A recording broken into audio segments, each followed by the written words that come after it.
Bonjour à tous. Alors aujourd'hui, on étudiera une sikha du Chelek Tet Vav, la troisième sikha de la Parashat Toldot. C'est une sikha qui a été dite par le rabbi Shabbat Parashat Toldot Tafshin Chafret. C'était à peu près novembre 1967. C'était quelques mois après la guerre des 6 jours. On sait tous que le rabbi il a commencé la campagne de Muftzat Tfilin. Il fallait mettre les tfilines à tous les juifs. Ça a commencé avec les soldats, puis après vraiment tous les juifs. Que chaque personne qui rencontre un juif qui lui propose de mettre les tefilines, c'est quelque chose que le rabbi il a poussé avant la guerre des 6 jours en tant que protection pour les juifs qui se trouvaient en Israël. Mais après, comme on sait tous, le rabbi il a dit comme quoi ça ne s'arrêtait pas là-bas, ça s'arrêtait pas à là, et pour tout le temps, hein, de tout le temps continuer cette campagne. Et beaucoup de sikhot à la suite de la guerre des 6 jours, ils discutaient justement de Muftzat Tfilin pour renforcer ceux qu'ils allaient, pour un peu expliquer c'était quoi le but, etc. Donc ce Famregan aussi, quand c'était donc Parashat Toldot Tafshin Chafret, le rabbi il a aussi parlé de Muftzat Tfilin, mais c'était surtout à la suite de ça que malheureusement dans une certaine communauté aux États-Unis, il y avait une certaine personne assez importante qui avait un peu, s'était un peu moqué, ou bien des juifs qui mettaient les tefilines, ou bien de ceux qui mettaient aux autres les tefilines. Bon, c'était une histoire qui était assez douloureuse. Et donc le rabbi, il a fait tout un famringen pour justement parler comment c'était important de parler positivement de chaque juif, de pas du tout rentrer dans tout ce qui peut être dans le lashon hara, etc. Il sera magnifique où le rabbi il dit de vraiment parler positivement de chaque juif, de ne pas voir le mal, voir le bien, etc. Là, c'est la fin de la sikha, c'est tout à la fin. Mais l'essentiel de la sikha, c'est une sikha qui va discuter un rashi de la paracha. Bien sûr, l'enseignement il va être basé sur ce rashi. Mais d'abord, le rabbi va bien commenter en long et en large tout exactement qu'est-ce que ce rashi vient nous enseigner. Alors, c'est connu l'histoire de la paracha. Yitzhak, il va avoir deux enfants. Yitzhak, Yaakov et Esav. Yaakov, il va grandir pour continuer le chemin de son père. C'est un homme intègre, assis dans les tentes, continuer le droit chemin. Par contre, Esav, c'était complètement à l'opposé, comme on le sait. Et pourtant, la Torah nous raconte comme quoi Yitzhak, il avait un amour spécial envers Esav. Et jusqu'à que, comme la Torah nous raconte, ça arrive, Yitzhak, il arrive à l'âge de 123 ans. Il dit, voilà, je commence à vieillir. Il faut que je bénisse mes enfants. Et donc, il va choisir de bénir spécialement Esav. Donc, c'est là que Yitzhak va appeler son fils Esav, lui demander de lui faire à manger et après le bénir. Et il y a Rivka qui a entendu tout ce qui se passe. Elle appelle de suite Yaakov et lui dit, voilà, vas-y donner ça à ton père. Fais-toi passer pour Esav. Et effectivement, quand Yaakov va rentrer, vu que Yitzhak était ou bien aveugle ou il avait la vue très faible, il n'a pas remarqué que c'était Yaakov. Et comme ça, Yaakov, il a pu recevoir, lui, les brachot. Ça, c'est toute l'histoire. La sikha d'aujourd'hui, elle va s'arrêter sur le premier pasouk, au début de toute cette histoire. Le pasouk qui nous dit où Yitzhak était, sa vue était faible. Et là, dessus, Rashi, il va commenter sur comment ça se fait qu'Yitzhak avait perdu la vue. Qu'est-ce qui s'était passé? Donc, ce sera très intéressante, où le rabbi il va nous montrer comment étudier un Rashi. C'est tout ce que le rabbi il a développé une nouvelle méthode pour s'approfondir dans l'explication de Rashi sur la Torah. Ça demande un cours à part. En tout cas, dans cette sikha, on pourra avoir un peu quelques idées. Là, on commence. À la pasouk, le pasouk nous dit Vaïhi kizaken Yitzhak, et ce fut quand Yitzhak avait atteint un certain âge. Vatichena enav mirot, et sa vue s'est affaiblie.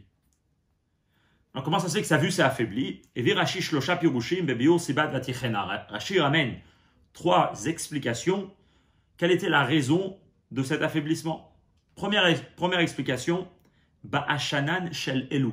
C'était à cause de la fumée de ceux-là. Shayu me'ashnot ou maktirot l'avodazara, qui faisaient des encens et qui faisaient des sacrifices pour la avodazara, et à cause de la fumée, alors c'est qui ceux-là? C'est les femmes de Esav, le fils de Yitzhak. À cause de ces femmes qui étaient des idolâtres, ils faisaient énormément de fumée. Ben ça, c'est ce qui a affaibli la vue de Yitzhak, à cause de la fumée. Et donc c'est pour ça qu'il avait la vue faible. Davar acher, une autre explication. Que shenekad al-gabe ha-mizbeach ve'aya aviv rotze leshachato. En fait, ça remonte bien avant. Que quand Esav, à l'âge de 37 ans, Son père l'avait mis sur l'autel pour aller égorger son fils. Abraham, il allait égorger son fils sous l'ordre de Dieu. Be'ota sha'a, le Midrash nous raconte comme quoi à ce moment-là, Niftechu hashamaim, les cieux se sont ouverts.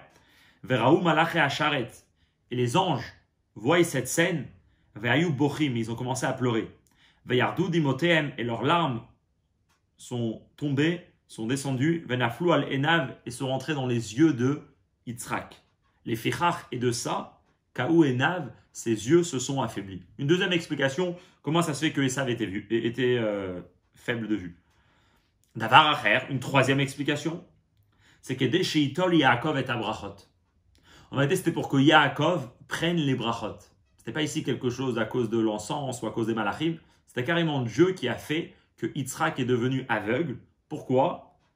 Parce que puisque Dieu voulait que Yaakov reçoive les brachot et pas Esav. Or, si Esav aurait vu, il n'aurait pas pu donner les brachot à Yaakov. Donc grâce à ça que Esav il était aveugle, grâce à ça que Yitzhak était aveugle, il n'a pas pu remarquer qui était rentré dans la pièce, et comme ça il a pu donner les brachot à Yaakov, et ça c'est pourquoi il était Vatichena, ses yeux étaient faibles.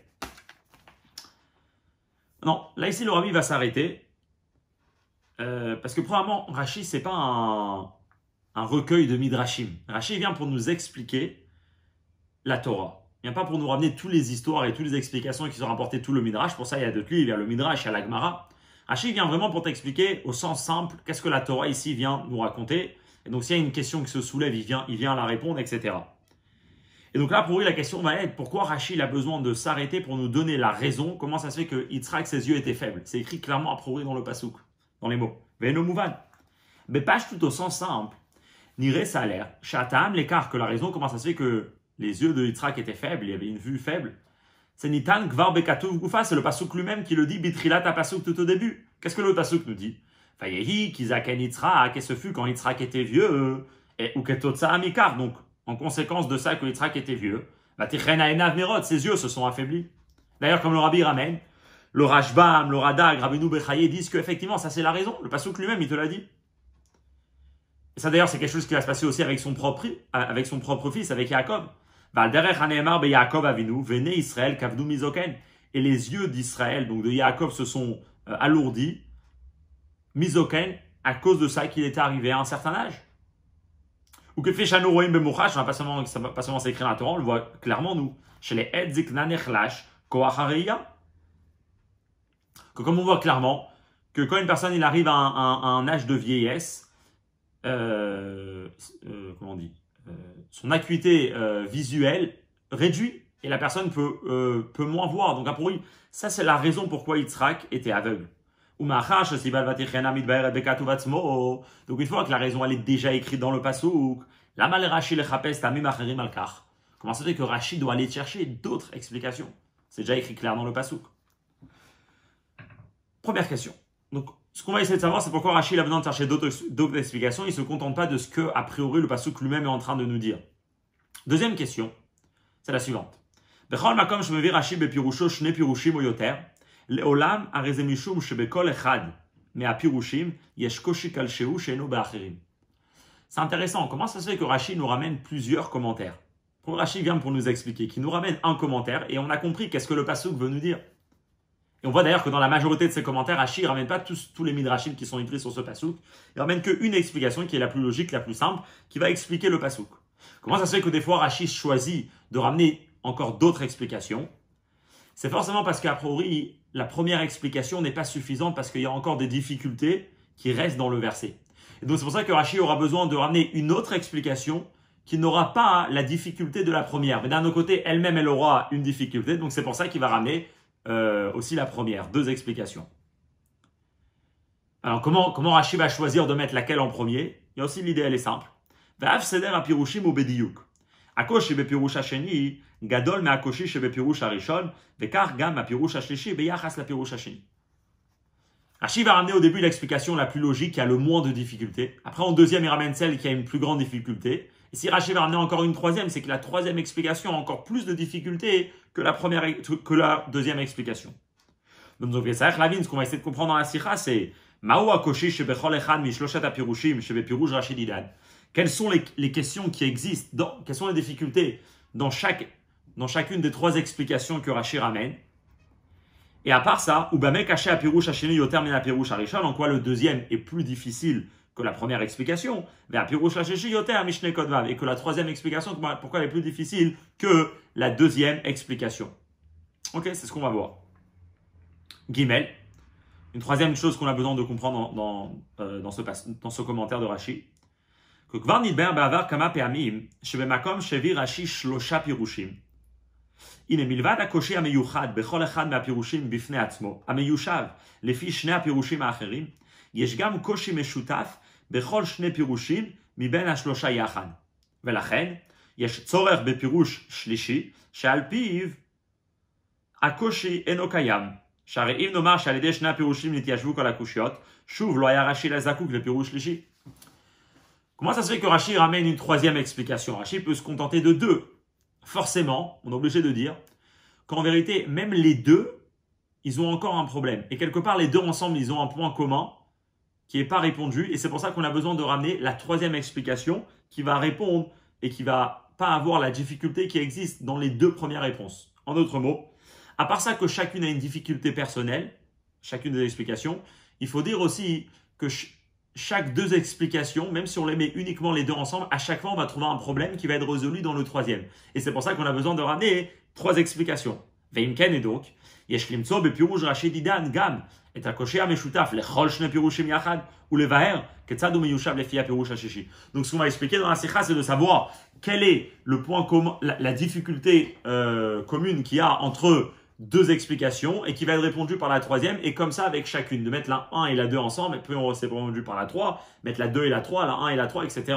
Comme on verra à la suite de la sikha. Donc pour récapituler, on a un Rashi qui nous donne trois raisons comment ça se fait que Yitzhak est devenu aveugle. Et donc le Rabbi pose la question, a priori c'est clairement dans le passouk, pourquoi Yitzhak est devenu, sa vue est devenue faible. C'est parce qu'il est arrivé à un certain âge de vieillesse. Et les autres explications, c'est si Rashi me ramène 3, c'est que forcément chacune a une difficulté, et forcément que que la première la difficulté est moins grande que la deuxième, et ainsi de suite jusqu'à la troisième. Et à part ça, ce qu'on va essayer de comprendre, c'est quelles sont les questions communes qu'il y a dans les deux explications et qui va être répondu par la troisième. Alors on y va. Atam shelo ratza Rashi lefaresh kefi she'efshar lomar bepashtut shetam atichen ahu kizaken Yitzhak. Donc on arrive directement à la réponse. Comment ça se fait que Rashi n'a pas voulu apprendre tout simplement que puisque Yitzhak était âgé, c'est pour ça que sa vue s'est affaiblie? Qu'est-ce qui dérangeait à Rashi d'expliquer comme ça? La réponse elle est simple. On doit juste étudier tout ce qu'on a étudié jusqu'à maintenant par rapport à Yitzhak. Et la Torah elle-même va nous montrer que c'est très très dur de dire que ça c'est la raison. Pourquoi? Dans la paracha de Chaye Sarah, c'est écrit que Dieu a béni Yitzhak. Yitzhak il a reçu les bénédictions de Dieu. Ou Piresh Rashi Sham, Rashi explique que Nitare Avram levarech et Yitzhak chulu. Amar yavo baal abrachot vi evarech chulu ou ba kadosh baruch hu becho. Là-bas Rashi dit qu'en vérité Avram il voulait bénir Yitzhak, mais Avram il avait peur. Qu'est-ce qui va se passer avec les enfants d'Yitzhak? Il avait vu Esav, etc. Donc il a dit moi je vais pas le bénir, mais je vais laisser le maître des bénédictions de bénir Yitzhak. Et c'est comme ça que Yitzhak reçoit pas les berachot de Abraham, mais carrément de Dieu lui-même. C'est écrit Dieu a béni Yitzhak. Par rapport aux autres, donc par rapport à Yitzhak envers Yaakov, c'est Yitzhak qui va bénir. Par rapport à Yaakov et ses enfants, c'est Yaakov qui va bénir. Mais là, on voit dans la Torah qu'il y avait quelque chose de spécial avec Yitzhak, c'est qu'il a reçu une bénédiction, donc pour la vie, pour la santé, etc., de Dieu lui-même. Et donc, Veola Akushia, donc la question, bien sûr, va être énorme.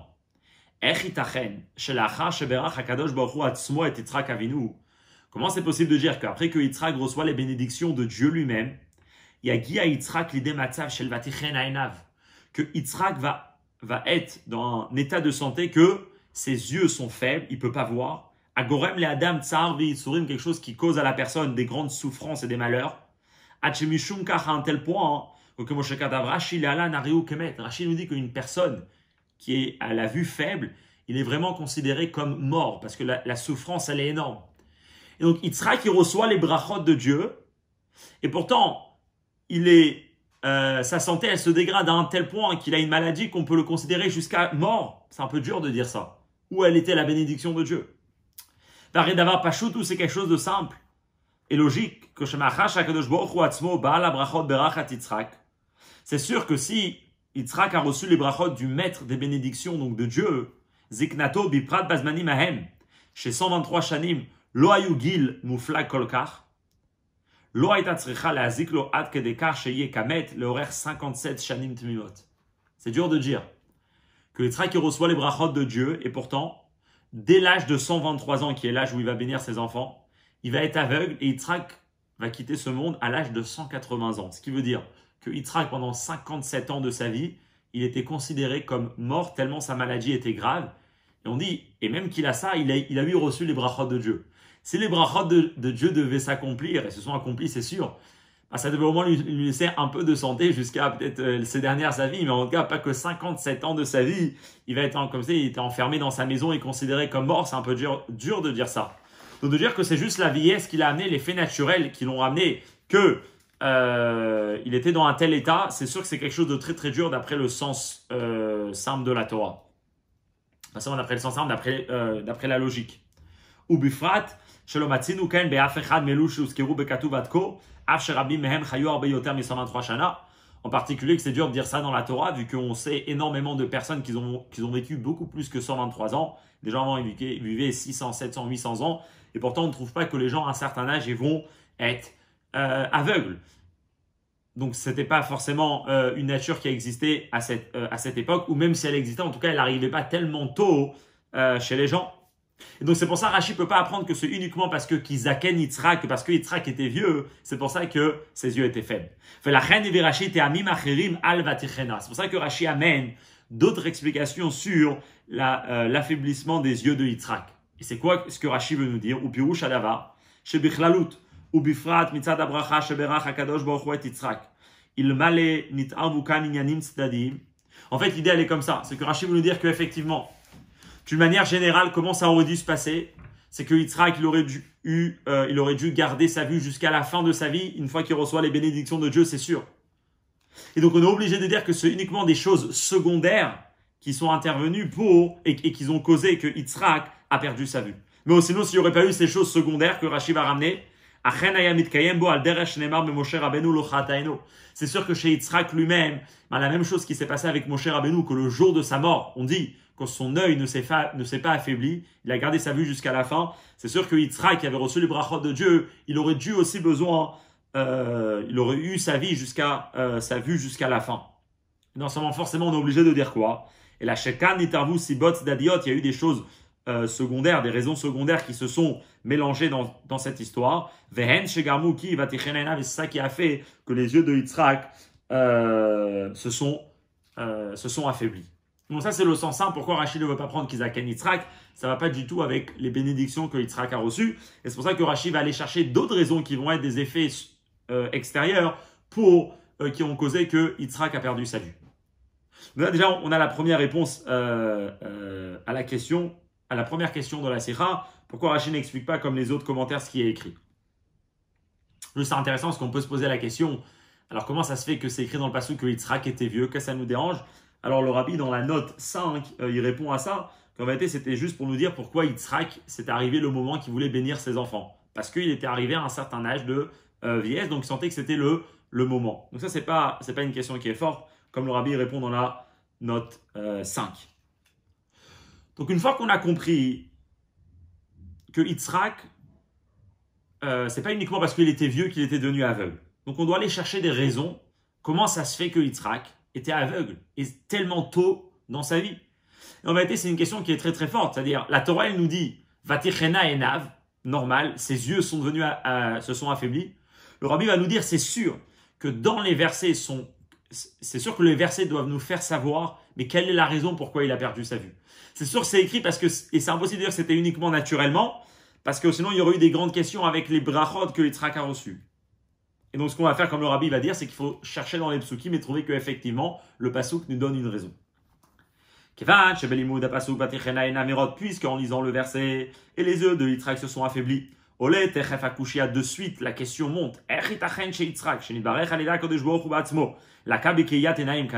Comment c'est possible que Yitzhak a été béni par Dieu lui-même, il a subi d'une telle maladie?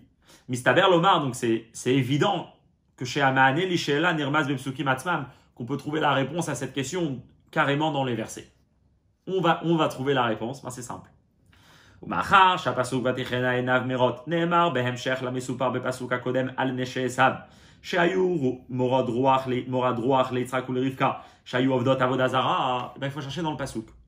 Et on voit que juste avant le pasuk que Yitzhak était vieux et qui perd la vue, on parle des femmes de Esav, que les femmes de Esav, c'est écrit, il ramenait énormément de douleur à Yitzhak et Rivka. Et Rachid nous explique que c'est quoi cette douleur qu'il ramenait, qu'est-ce qu'il faisait? Parce qu'en vérité, c'était des idolâtres. Comme c'était des idolâtres, donc c'est ce qui ramenait beaucoup de souffrance à Yitzhak. Donc forcément que ici, Mistaber, c'est logique de dire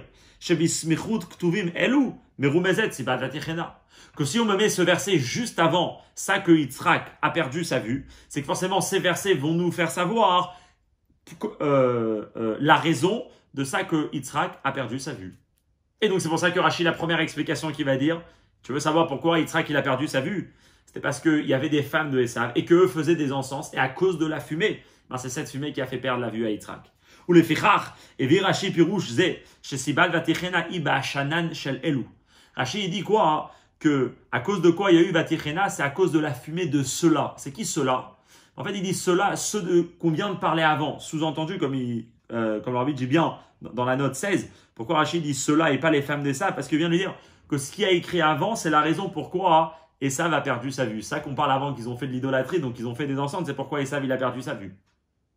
Alors ça c'est une bonne raison. Pourquoi Rachid la ramène en premier? C'est sûr. Rachid la ramène en premier parce que c'est une raison qui est écrite clairement dans le pasuk. Donc Techav vitrilat dvarav ke pirouche haikari sheken pirouche ze merumas bektuvim gufa. Rachid va ramener cette explication en premier parce que c'est l'explication qui est écrite clairement dans le pasuk. Donc Rachid ramène cette explication dans la première explication pour savoir pourquoi vatichena. Les deux autres explications que Rachid va ramener, que ça soit à cause des larmes des larmes des anges, ou que ça soit pour que Yaakov reçoit les brachot, c'est pas des choses qui vont être écrites dans le pasuk. Donc c'est pour ça que Rachid, en première explication, il ramène à cause de la fumée des femmes de Esav. Donc comme ça, on a trouvé une explication dans le pasuk. Comme ça, on a trouvé une explication pourquoi pourquoi Yitzhak, ses yeux sont affaiblis malgré qu'il a reçu des bénédictions. Mais bien sûr, maintenant, on devra avancer. Alors pourquoi Rachid a eu besoin de ramener d'autres explications? Et comme on a dit au début de la Sira, c'est forcément parce que cette explication a de grandes difficultés, comme le Rabbi va le dire maintenant. Et donc c'est pour ça que Rachid ne pouvait pas se contenter de ces explications, de cette explication, il va ramener encore d'autres. Quelles sont les difficultés? Rabbi dit, mais Idar, dans la première explication, il y a deux difficultés. Aleph, Mouvan, on comprend bien. Sheneshe Esav, lo daru bebayit echad im Yitzhak, ela bedira o bedirot mishelahem. Où ils habitaient ces femmes de Esav? Ils n'habitaient pas dans la maison de Yitzhak. Esav était marié, il avait sa propre maison. Donc eux-mêmes, ils habitaient dans leur maison. S'il y avait plusieurs femmes, ils habitaient dans plusieurs maisons. Vechan Mouvan, et donc on comprend bien aussi. Shasu et maasen alalu shayu avdot avodazara ou meashnot vechulu bedira ou bereshut shelahem. On comprend bien que tous leurs encens pour l'idolâtrie, etc., ils ne les faisaient pas dans la maison de Yitzhak quand ils venaient visiter Yitzhak, ils les faisaient chez eux, à la maison. Et donc, Vekevan Shekar, donc si c'est comme ça, c'est un peu dur. C'est un peu dur de dire que eux ils habitaient chez eux, ils faisaient des encens chez eux, Yitzhak il habitait dans une autre maison, et la fumée était tellement forte qu'elle arrivait chez Yitzhak, et comme ça Yitzhak il a perdu la vue. C'est une explication qu'on entend, elle est meroumas dans le passouk, donc Rachid il la ramène en premier, mais qu'elle a une grande difficulté parce qu'elle est dure à concevoir. Elle est dure à admettre que la fumée était tellement forte qu'elle a reçu, ils étaient dans une autre maison, c'est dur à comprendre. Une autre question qu'on peut avoir, c'est comme ça, pourquoi Rivka aussi elle n'a pas été touchée? Ils habitaient dans la même maison, Yitzhak et Rivka, pourquoi Rivka elle est restée, elle voyait? Oui, dans l'histoire c'est clair que Rivka elle pouvait voir. C'est pour ça qu'elle a appelé Yaakov, etc. Comment ça se fait que ça a endommagé uniquement Yitzhak et pas Rivka? Ils habitaient dans la même maison? Alors c'est intéressant, juste la note 18, elle est intéressante. Alors bien dit qu'il y a des réponses qui vont être données, mais ils ne vont pas marcher d'après le sens de Rashi. Parce que déjà dans la note 2, pour celui qui veut aller voir, le Rabbi il apprend différemment que le Midrash. Rashi, en fait, c'est clair de Rashi qu'il apprend différemment que le Midrash. Donc même les réponses qui vont être proposées dans le Midrash, comment ça se fait que c'est que Yitzhak et c'est pas Rivka, eh ben, ils vont pas être bons pour Rashi. Donc ça c'est un point. À cause de ces questions qu'on a sur cette explication. Rashi l'Ishar Apirushim. Donc c'est pour ça que Rashi a besoin de nous amener deux autres commentaires, que dans ces commentaires-là, ça va nous donner une autre raison qui n'aura pas cette question. Ok. Alors pourquoi pas ramener que la deuxième explication alors? On ramène par exemple que pourquoi Yitzhak était aveugle? Parce que il y a les larmes des anges qui sont tombées. Donc forcément qu'aussi dans cette explication, il y a une difficulté. Et dans la troisième explication, il y a aussi une difficulté. Quelles sont les difficultés? Alors, donc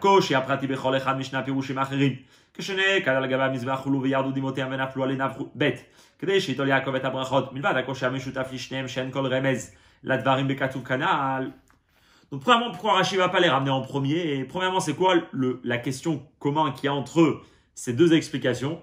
C'est parce que c'est des explications qui ne sont pas écrites dans les psukim. Or, Rashi il vient pour nous donner le sens logique et simple de ce que la Torah veut nous raconter.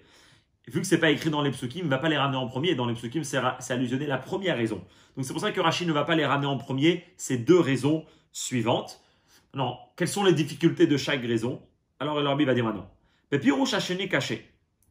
Tochen apirush niftechu hashamayim veraou malachei hasharet vayu bochim veyardu dimotem vechulu leficha kaou enav ou inyan shel drash. La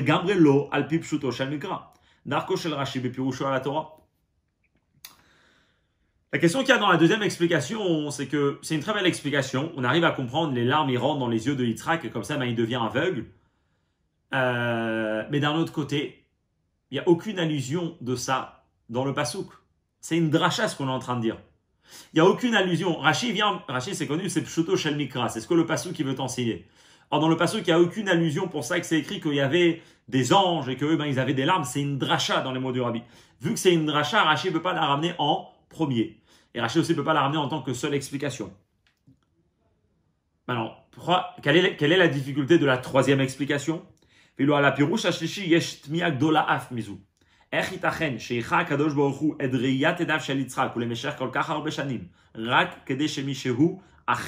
Yaakov, Yekabel Aliedezet Abrachot.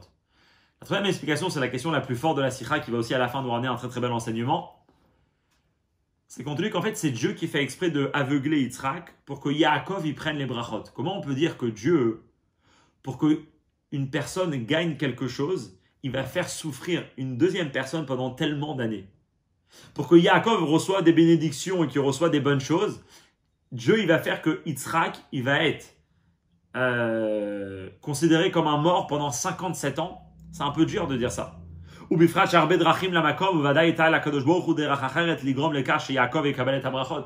il a énormément de manières comment agir dans le monde. Il aurait pu très bien faire que même si on veut que c'est Yaakov qui reçoit les brachot, il peut le recevoir d'une autre manière. On n'est pas obligé de faire souffrir Yitzhak pendant tellement de temps juste pour que Yaakov, une autre personne, reçoit des bénédictions.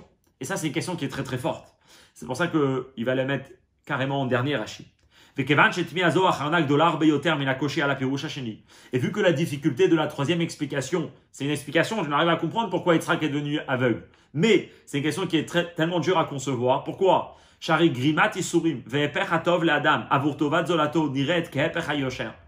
que de faire des souffrances et de ramener des choses négatives à une personne pour faire du bien à une deuxième personne, ça nous a l'air tellement le contraire de la justice et du bien. Que c'est d'avar shalonitan klal ou klal omro chas veshalom yachas lakadosh baruch hu, que c'est quelque chose qu'on ne peut pas dire chas veshalom par rapport à Dieu. Donc c'est pour ça que Alken kavar Rashi me komosh apirouché lachar apirusha shin. C'est pour ça que Rashi ramène ça uniquement en tant que troisième explication. Mais bien sûr la question on n'a pas répondu. Effectivement, qu'est-ce que ça veut dire cette explication? Si c'est tellement injuste de faire souffrir une personne pour donner du bien à une autre personne, comment ça se fait que Dieu il a fait? Ça va être à la fin de la Sikha, le Rabbi va répondre à ça. Mais en tout cas, vu que c'est une question qui est très très forte, Rashi la met en troisième. Et donc comme ça on a compris. Rashi choisit en premier la première explication parce qu'elle est écrite dans les psukim juste avant quand il faisait de la Avodazara. Donc cette Avodazara c'est ce qui a emmené que Yitzhak était aveugle. Après Rashi ramène une deuxième explication parce que dans la première, comment ça se fait que il est devenu aveugle alors qu'il habitait dans une autre maison et c'est que Yitzhak, c'est pas Rivka. Donc Rashi ramène une autre explication qui dit que c'était les anges au moment de la Hakeda. Mais ça nous pose problème parce que c'est pas vraiment écrit dans le pasouk. Donc on ramène une troisième explication et cette explication elle est vraiment très dure. C'est que c'était pour que Yaakov reçoive des brachot. Mais c'est dur de dire que Dieu va faire souffrir tellement, il va ramener tellement de souffrance à Yitzhak juste pour que Yaakov il gagne quelque chose. Donc Rashi la ramène en troisième. Mais bien sûr, maintenant, il faut arriver au point essentiel de la Sécha. Alors pourquoi Rashi n'a pas pris deux explications et au moins la réponse d'une, tu la réponds avec l'autre. Donc comme on l'a dit au début de la Sécha, c'est forcément parce qu'en fait chaque explication, même si on les met les deux ensemble, ils ont une grosse question qui va être répondue par la troisième explication. C'est pour ça que Rashi aura besoin de ramener les trois explications parce qu'ensemble on peut arriver à une explication concrète de pourquoi Yitzhak était aveugle. Kamou Valéel, juste en parenthèse, quand on dit aveugle, c'est pas le bon terme, c'est que Yitzhak avait les yeux faibles, vu que le Rabbi, il a toute une éhara, c'est la note 9, où là-bas c'est clair que Soumé qui veut dire aveugle, Rashi l'a changé, il a écrit uniquement chez Kaou et Nav que ses yeux sont souvent affaiblis, donc c'est pas vraiment aveugle. Ok. Kamou Valéel, comme on l'a dit plus haut, בכל אחד משת הפירושים יש מעלה על שני הפירושים האחרים ובסגנון אחר בכל שני פירושים יש קושי או דוחק על משותף שאינו קיים בפירוש השלישי. היתרון העיקרי בפירוש הראשון על פני שני האחרים הוא כאמור לעיל שבכך שפירוש זה בלבד מרומז בכתוב. Donc, la qualité pourquoi de la première explication sur les deux, parce que c'est écrit clairement dans le pasuk. Maintenant, מעלת הפירוש השני לעומת הראשון והשלישי. Maintenant, pourquoi quelle serait la difficulté? Pourquoi on ne peut pas ramener que la première explication et la troisième et on saute la deuxième? Pourquoi on est obligé d'arriver à la deuxième? Quel problème on va avoir si on ramène uniquement la raison de ça que Yitzhak il a perdu la vue, c'est à cause des encens de l'idolâtrie, et ça qu'il a perdu la vue parce que Yaakov devait être béni. Ramène-moi les deux et ça suffit. Pourquoi on a besoin de celle du milieu? Rabbi il dit parce que les fait kol hapirushim asiba shegarma le Yitzhak la tête à brachot le Yaakov Iv achen vatechena. Et là, chez les filles pirouche arishon v'ashlishi ba vatechena l'idée inyan chez le gnut v'chisarod. Les pirouche arishon mitzad ashan chez la vodazara ou les pirouche ashlishi mitzad retzono chez Yitzhak levarech et Esav. C'est clair que comment ça se fait que Yaakov a reçu les bénédictions, c'est parce que Yitzhak était aveugle. Mais pourquoi Yitzhak était aveugle? D'après la première et d'après la troisième raison, c'est des choses négatives qui ont ramené à ça que Yitzhak ne pouvait pas voir. D'après la première explication, c'est de la avodazara, c'est de l'idolâtrie. D'après la troisième explication, c'était parce que Yitzhak voulait bénir Esav, et ça on voulait empêcher parce que c'est pas bien que Esav soit béni. Donc c'est pour ça que Yitzhak a perdu la vue. Donc c'est des raisons négatives qui ont amené que Yitzhak était aveugle pour donner les brachot à Yaakov. Ça c'est un peu dur.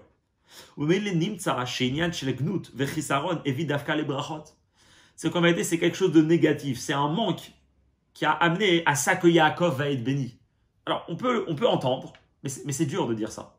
C'est dur de dire que pour que Yaakov soit béni, on est uniquement on doit passer par des choses négatives comme de l'idolâtrie, ou bien ça que Esav, qui est le méchant, qui doit être béni. Par contre, après la deuxième explication, c'est pas négatif, ça que Yitzhak était aveugle, qui a amené à ça que Yaakov a reçu les bénédictions. C'était vraiment quelque chose de positif, c'est ça que les anges, ils avaient de la peine pour Yitzhak, la chose la plus forte qui existe, les rachamim.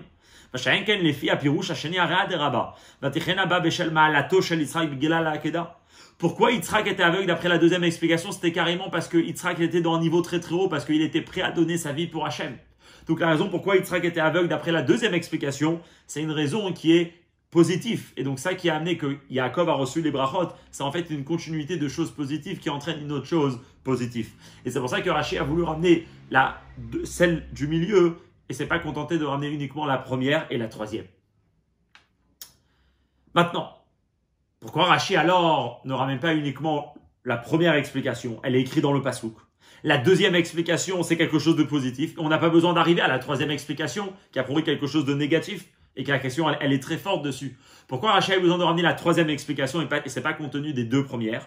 Alors là aussi, on peut expliquer.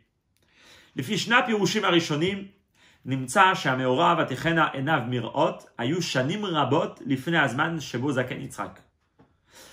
Parce que d'après les deux premières explications, c'est quand que Yitzhak est devenu aveugle? C'est une bonne question. D'après les deux premières explications, ça s'est passé vraiment beaucoup de temps avant que Yitzhak atteigne l'âge de 123 ans. Pourquoi? שלקח עשיו את הנשים החיתיות בהיותו בן 40 שנה, היה יצחק בן 100 שנה, שהרי בעת לידת עשיו היה יצחק בן 60 שנה. ולפי הפירוש השני שהדבר הראה על ידי דמעות המלאכים, היה זה אף קודם לכם בהיות יצחק בן 37 שנים. D'après la première explication, c'est quand que les femmes de Esav, donc c'est quand qu'Esav s'est marié pour qu'eux ils font leurs encens qui vont rendre Yitzhak aveugle. Esav il s'est marié à l'âge de 40 ans.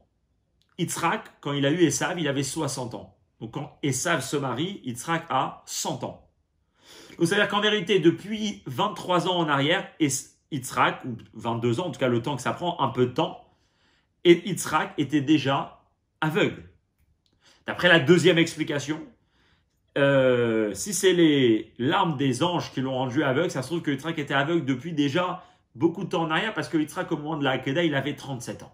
Alors c'est quoi le problème de dire que Yitzhak était aveugle beaucoup de temps en arrière, pas seulement au moment de 123 ans? Parce qu'à ce moment-là, il y a une question dans le pasuk, Veolé Hashela.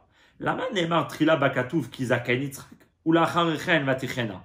Alors le fish Shna Pirushim Arishonim, il y a un pasuk, c'est-à-dire les Katev Beseder Afour, Be'etem les Seder Ameorot. Parce que ça pose une grande question. Le pasuk qui nous dit, et ce fut quand Yitzhak était vieux, et ses yeux se sont affaiblis. D'après les deux premières explications, il fallait dire le contraire. Les yeux d'Esav étaient affaiblis, après il est devenu vieux, et après il a voulu bénir Esav. Parce que ses yeux se sont affaiblis, ou bien quand il avait 100 ans, ou bien quand il avait 37 ans, et c'est uniquement à l'âge de 123 ans, qui est l'histoire de maintenant, que Yitzhak veut bénir Esav. Donc en fait, les deux premières explications, ils sont, ou bien la première, elle est allusionnée dans le passouk, la deuxième, c'est quelque chose de positif qui a amené à Yitzhak qui était aveugle. Non, ils ont une grosse question dans le passouk lui-même. C'est que l'ordre du passouk nous a pas l'air de expliquer comme ces explications veulent faire. Ou les fechar, c'est pour ça que Nakad Rashi Pirouche Lishi Kedesheitol Yaakov et Abrachot. Ou les filles Pirouche Zé Mechouvar Etev Seder Akatu Vaïhi Kizaken Yitzhak. Ou Meile Bikesh, la tête est Abrachot le Esav, Azaï Vatichena Gomer Kedeshekabel Yaakov et Abrachot. La troisième explication te dit pourquoi Yitzhak était aveugle, parce qu'il devait bénir Yaakov. Donc là on comprend très bien. Et ce fut, pourquoi? Parce que là le passouk il est clair. Yitzhak est devenu vieux. Vu que Yitzhak est devenu vieux, eh ben, il a envie de bénir son fils. Ah, à ce moment-là, ses yeux s'affaiblissent parce que Dieu dit non, il ne faut pas que tu bénis Esav, il faut que tu bénis Yaakov. Et comme ça, on arrive à la fin de cette explication.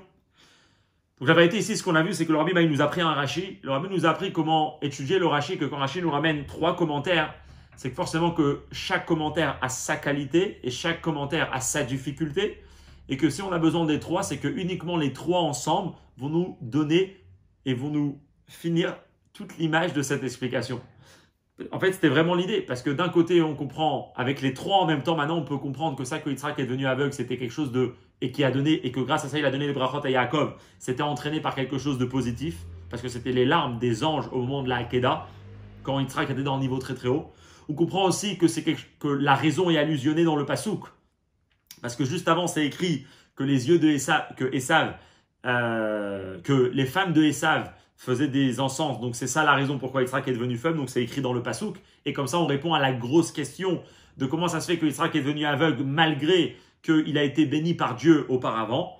Et après, on arrive à répondre aussi à une troisième question qui peut être posée, qu'a priori, l'ordre n'est pas bon parce qu'on dit d'abord Yitzhak est devenu vieux et après ses yeux se sont affaiblis. Que ça, c'est bon uniquement d'après la troisième explication que Yitzhak est devenu vieux pour donner les brachot à Yaakov à ce moment-là. Yitzhak a perdu sa vue à ce moment-là de 123 ans pour donner les brachot à Yaakov. Donc c'est une sira qui a un peu beaucoup de détails. Mais vraiment, c'est beau comment toutes les questions du passouk vont être vraiment répondues par ces trois explications. Et de là, le rabbi, il arrive à l'enseignement très très fort qu'on peut tirer de ce Rashi, et surtout de la troisième explication de Rashi. Parce qu'on vient de dire quoi? La troisième explication nous dit que pourquoi Yitzhak était aveugle pendant 57 ans, parce que Yaakov, il devait recevoir les brachot. On a dit ça même, ça nous pose une grande question. Alors quoi? Parce que Yaakov, il doit recevoir les brachot. Donc tu vas ramener tellement de douleur à une autre personne sur le dos de pour le bien de Yaakov. Dieu il rend une personne considérée comme morte pendant tellement d'années. C'est un peu dur. On n'a pas répondu à cette question, mais là le rabbi va donner une idée. Est-ce que ça répond? Je ne sais pas. En tout cas, c'est une idée. Est-ce que c'est ça que le rabbi veut répondre? Je ne sais pas. Mais en tout cas, le rabbi ici, en tant qu'enseignement, il va tirer quelque chose de très très fort de ce troisième Rashi, de cette troisième explication. Achat haorot min hapirush hashlishi shel Rashi ad kama yesh leizaer ou leitrachek midibur el lashon hara. De là, on peut apprendre combien une personne doit s'efforcer de s'écarter et de s'éloigner, de se retenir, de dire toute parole qui peut être une parole mauvaise sur un autre juif, le lashon hara. Bien sûr, comme on a dit au début du cours, le rabbi faisait allusion à ça, qu'il y avait malheureusement des personnes qui s'étaient mal exprimées par rapport à certains juifs. Parce que pour eux, il y a une grosse question qui se pose. Dieu, il veut retenir Dieu, il veut faire que Yitzhak donne les brachot à Yaakov. Ben, que Dieu dise à Yitzhak, sache que Esav, c'est un mauvais. Ne lui donne pas les brachot à lui. Les Chora est à la Kadosh Baruch Hu derech pshuta beyoter, la vie les kar chez Yaakov, les kabel et brachot. Dieu a envie que Yaakov reçoit les brachot. Ok, c'est le but. Les galotes, les Yitzhak chez Esav ino racha, il m'a dit à Yitzhak que Esav, c'est un rachat. Ou même il est à brachot les Yaakov, automatiquement Yitzhak, il va pas faire le mauvais choix de donner les brachot à Esav, il va les donner à Yaakov. Et Yitzhak lui-même avait un peu remarqué déjà dans la note ce que le rabbi dit que il y avait un problème dans l'histoire parce que comme le rabbi dit Ubifrat asher bela bachira Yitzhak shedvarim bego share Avraham avu lovecho, le rachi qu'on a ramené au début de la sikha dans le seif bet, que Avraham n'a pas voulu bénir Yitzhak parce qu'Avraham avait peur, savait pas ce qui allait se passer après avec les enfants. Il avait vu Esav, donc il voulait pas donner les brachot qu'ils aillent chez Esav. Il a dit je laisse à Dieu. Donc Yitzhak avait déjà vu cette idée-là, plus que ça. Ubifrat chez Yitzhak yadakvar chez Nese Esav ovdot avodazara. Yitzhak lui-même, il savait que les femmes de Esav, c'était pas les meilleures femmes, il savait que c'était des idolâtres. Et là, chez Yitzhak, il y a Savo, chez Savano Hashem Bekar. Alors c'est vrai, Yitzhak disait que peut-être c'est pas de la faute d'Esav, c'est parce que ces femmes ils sont mauvaises, que lui aussi il est mauvais. C'est pas chouette, il n'arrive pas à avoir une influence sur eux. Mais bon, ça nous donne quand même à l'idée que Yitzhak, que Esav il se marie pas avec, Esav il se marie pas avec les meilleures femmes. Et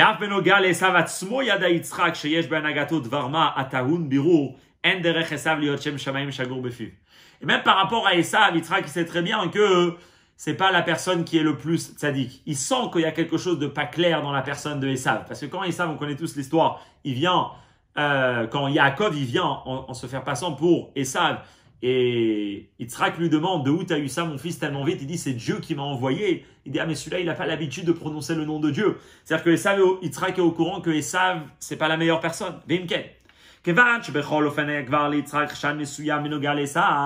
Puisque Yitzhak suspectait déjà Esav d'être pas dans le meilleur, de ne pas avoir le meilleur comportement possible. Donc Dieu peut juste lui dire la vraie vérité que effectivement chez Esav il racha, que Esav c'est un rachat. Il suffit juste que Dieu il dise à Yitzhak que ce juif là il se comporte pas bien et Dieu il dit une vérité et grâce à ça il va retenir Yitzhak d'être aveugle pendant 57 ans. Donc la question elle est très forte mais Dieu il l'a pas fait. Et pourquoi? Parce que le rabbi dit de là on apprend l'enseignement. Parce que Dieu ne voulait pas dire du lachon hara sur Esav. Il ne voulait pas dire que Esav est mauvais. Et la shemikan roim anu ad kama yesh leitrachek ou leishamer midibur lachon hara. C'est pour ça que c'est de là qu'on voit clairement combien une personne doit se retenir et doit se préserver de toute parole négative sur un juif. Bemesher 57 shanim aya Yitzhak alou bebayit vekamet. Pendant 57 ans, Yitzhak était enfermé dans la maison, était considéré comme mort, ou bilvad. Et ça valait le coup pour que pour ne pas dire sur un juif, même si c'est un juif qui est moumar, qui a rejeté toute la Torah, que ça c'était Esav, il a complètement tout rejeté, pour ne pas dire sur lui du lachon hara. Et ça c'est ce qu'on apprend du troisième explication. Et donc le rabbi dit, c'est comme ça par rapport à Esav. Donc quand on est au peuple juif après le don de la Torah,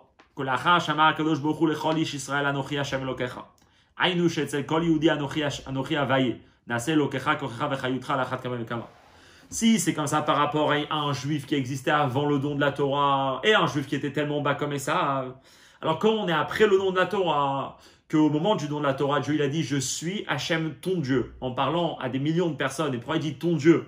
Parce que ici il veut dire, comme c'est expliqué dans la Chassidut, que Dieu il est devenu le tien, il est devenu le juif lui-même, que Dieu il est devenu la force et la vraie vitalité d'un juif. Ce qui veut dire que ce qui fait vivre un juif, c'est Dieu.